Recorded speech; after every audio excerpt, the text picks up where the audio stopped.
ধুবুৰীৰ মাজেশ্বৰ চলাকুৰা গাঁও পঞ্চায়তত আঁচনি ৰূপায়ণৰ দুৰ্নীতিৰ তদন্তৰ নামত ধুবুৰী আৰক্ষী আৰু বীৰসিং জৰুৱা উন্নয়ন বিষয়াৰ চকুমুদা কুলিৰ ভাও ধৰাৰ অভিযোগ।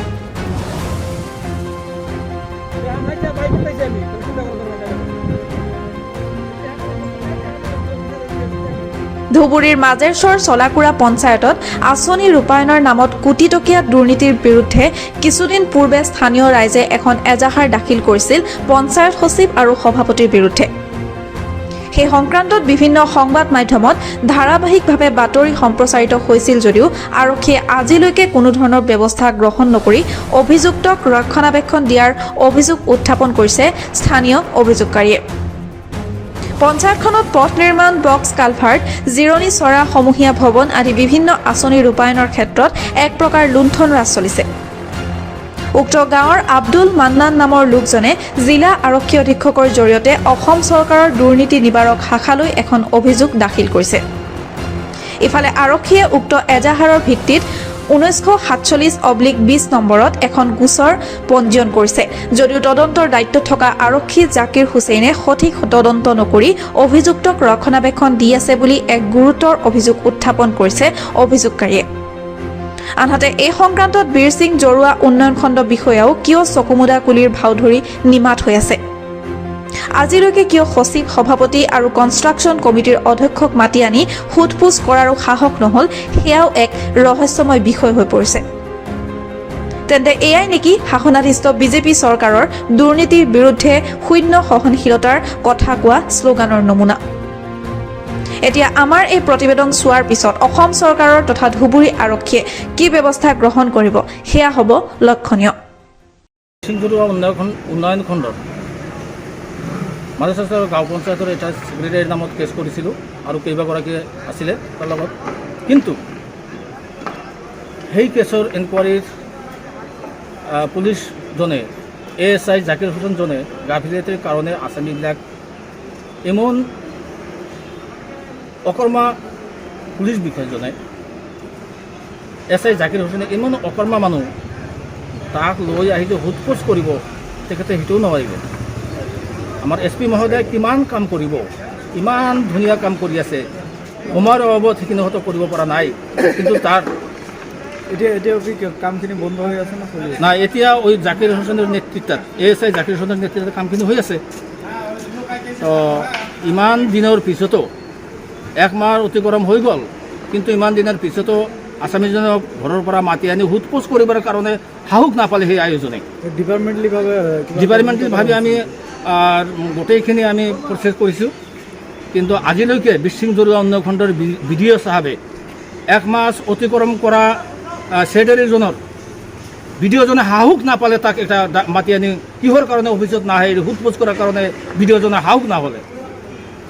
এতিয়া ৰাইজৰ ইমান অসুবিধা হৈ গৈছে, কাম কাজৰ কোনো কৰিব পৰা নাই, অফিচৰ কামখিনি কৰিব পৰা নাই, ৰাইজৰ যিখিনি কাম সেইখিনিও কৰিব পৰা নাই। কিন্তু উন্নয়ন বিষয়াজনে বীৰসিং জৰুৱা উন্নয়ন খণ্ডৰ বিষয়াজনে এমন নিৰ্লজ্জভাৱে ব্যৱহাৰ কৰি আছে, তাক মাতি আনি যে সোধপোছ কৰিব সিও তেখেতে সাহস নকৰিলে। আমি এতিয়া ADC ছাৰে মাননীয় দক্ষিণ চালমাৰ চাৰ্কেল বিষয়াক লৈ দি কালি এটা এনকুৱাৰী কৰিছে।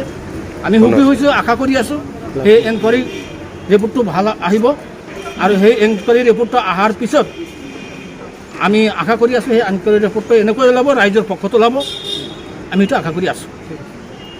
যিটো বিভিন্ন আঁচনি ৰূপায়ণৰ নামত দুৰ্নীতিৰ অভিযোগ উত্থাপন হৈছে, ৰাইজে ইতিমধ্যে অভিযোগ দাখিল কৰাৰ উপৰিও আৰক্ষী থানাতো গোচৰ ৰুজু কৰিছে, ইতিমধ্যে ডিপাৰ্টমেণ্টেলি তদন্তও চলাই থকা হৈছে। এতিয়ালৈকে কিন্তু সেই পঞ্চায়ত সভাপতি আৰু সচিবগৰাকীৰ বিৰুদ্ধে ব্যৱস্থা লোৱা পৰিলক্ষিত হোৱা নাই। কি ক'ব এই ক্ষেত্ৰত? এই সম্পৰ্কে মই যিখিনি জানিছোঁ, মই নতুনকৈ জইন কৰিছোঁ এতিয়া, মই জনাত গোচৰো হৈছে আৰু এই RTI কৰ্মী গোচৰ কৰিছে। এইটো গোচৰ হিচাপত ইনকুৱাৰী চলাই আছে, কিন্তু পুলিচৰ ফালৰ পৰা আমাৰ ইয়াতে আহিছিল, আহি ডকুমেণ্টছখিনি আমাক বিচাৰিছিল, আমি তাৰ পৰা বিচাৰিছিলোঁ। যিখিনি আমাক দিছে কামখিনিৰ কাৰণে সেইখিনি ডকুমেণ্টছ আমি দি দিছোঁ, পুলিচক দি দিছোঁ। তাৰপিছত ব্যৱস্থাটো আচলতে এইটো ডিপাৰ্টমেণ্টেলি কি কৰিছে মই ভালকৈ নাজানিম, কিমান দূৰ আগবাঢ়িছে, কিন্তু মই জনাত এতিয়াও কাম কৰি আছে তেখেতে। কিন্তু গোচৰ এটা ৰুজু হোৱাৰ পিছত বা কমপ্লেইন এটা দিয়াৰ পিছত কেনেকৈ কাম কৰিব পাৰে? এইটোতো কাম কেনেকৈ চলাই যাব? এতিয়া উদ্বোধন কৰ্তৃপক্ষৰ কথা, আমাৰ ওপৰত মোৰ CEO DC আছে। আপনি যিহেতু উন্নয়ন খণ্ড বিষয়া, আপোনাৰ অধীনতে কাম কৰে সচিব বা সভাপতিগৰাকীয়ে, কিন্তু আপোনাৰ হয়তো জ্ঞাত আছে যে কেনেকৈ দুৰ্নীতি কৰিছে, যিখিনি টকা চৰকাৰীভাৱে আবণ্টন দিয়া হৈছিলে সেইখিনি আত্মসাৎ কৰা হৈছে, উঠাই লোৱা হৈছে, কিন্তু কামখিনি কৰা নাই। এতিয়া কি হিচাপত কাম কৰি আছে? যে সেইখিনি তাৰমানে যিহেতু ডিপাৰ্টমেণ্টলৈ তেওঁৰ কোনো প্ৰচিডিং ড্ৰ হোৱা নাই তেওঁৰ বিৰুদ্ধে, ডিপাৰ্টমেণ্টে যি DP বুলি কয়, গতিকে সেই হিচাপে তেওঁ কাম কৰি আছে আৰু কামখিনি তেওঁ চলাই আছে বুলি শুনিছোঁ। আৰু অলৰেডি ইনকুৱাৰী দিছে CM ভিজিলেন্সৰ পৰা, কিবা আমাৰ এই চৰপাছ ADC চৰপাছ ছাৰ তেখেতক ইনকুৱাৰী দায়িত্ব দিছে। তেওঁৰ ইনকুৱাৰীটোৰ কৰাৰ পিছত যিখিনি ৰিপৰ্ট হ'ব তাৰপিছতে ব্যৱস্থা ল'ব বুলি শুনিছোঁ।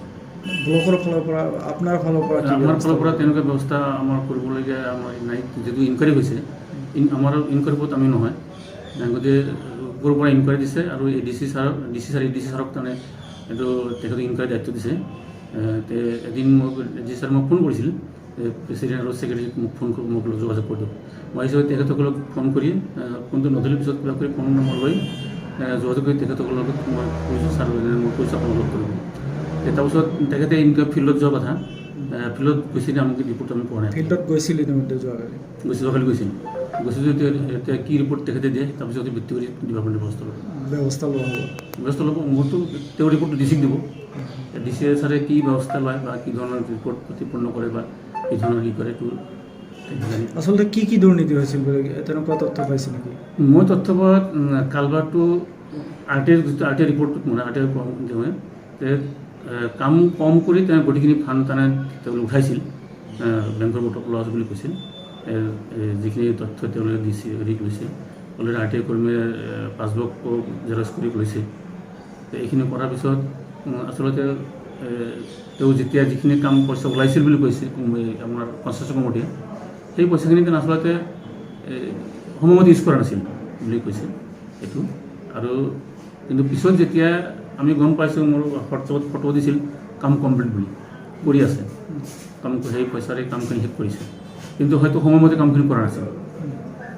কিন্তু আপুনি যিহেতু জ্ঞাত হৈছে যে কামখিনি নকৰাকৈ পইচাখিনি উইড্ৰ কৰা হৈছে, আপুনি উন্নয়ন খণ্ড বিষয়া হিচাপে ব্যৱস্থা লৈছিল নেকি? কিবা এতিয়া মই ব্যৱস্থা লৈছোঁ, মই কামখিনি যেতিয়া মই গম পালোঁ কেছ কৈছে যে কামখিনি কৰা নাই, তেতিয়া মই সচিবৰ লগত যোগাযোগ কৰিছিলোঁ যে কামখিনি কিয় হোৱা নাই, কাম নকৰি পইচা কি উঠোৱা হৈছে, হোৱা নাই। কনষ্ট্ৰাকশ্যন কমিটিক পইচা আমি হেণ্ড অভাৰ কৰি দিছোঁ, তেওঁলোকে কাম কৰি আছে, কৰিব।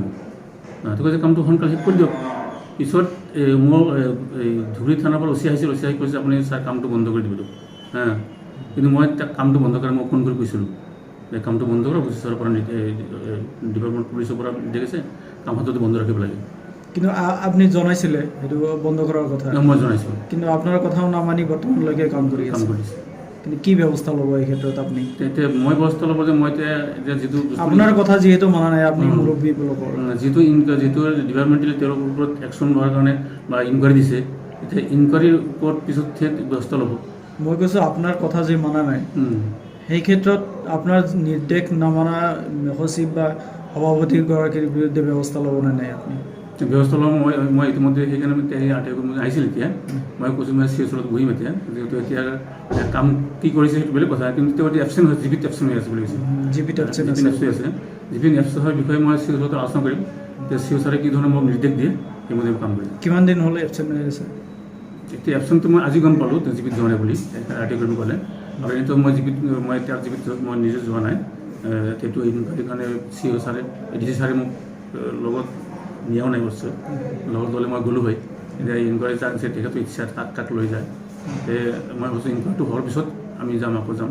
কিন্তু মই এনে কামবিলাক চাব প্ৰায় মই গৈ আছোঁ, যিবোৰ কামবিলাক চাই আছোঁ। মুঠতে ব্যৱস্থা লোৱা হ'ব? মুঠতেতো যদি একশ্যন থাকে ব্যৱস্থা ল'ব লাগিব। দুৰ্নীতিৰ ক্ষেত্ৰততো ব্যৱস্থা, এতিয়া যদি ইনকুৱাৰী যদি দুৰ্নীতি টিকি যায় তেতিয়া নিশ্চয় ব্যৱস্থা ল'ব লাগিব। ঠিক আছে।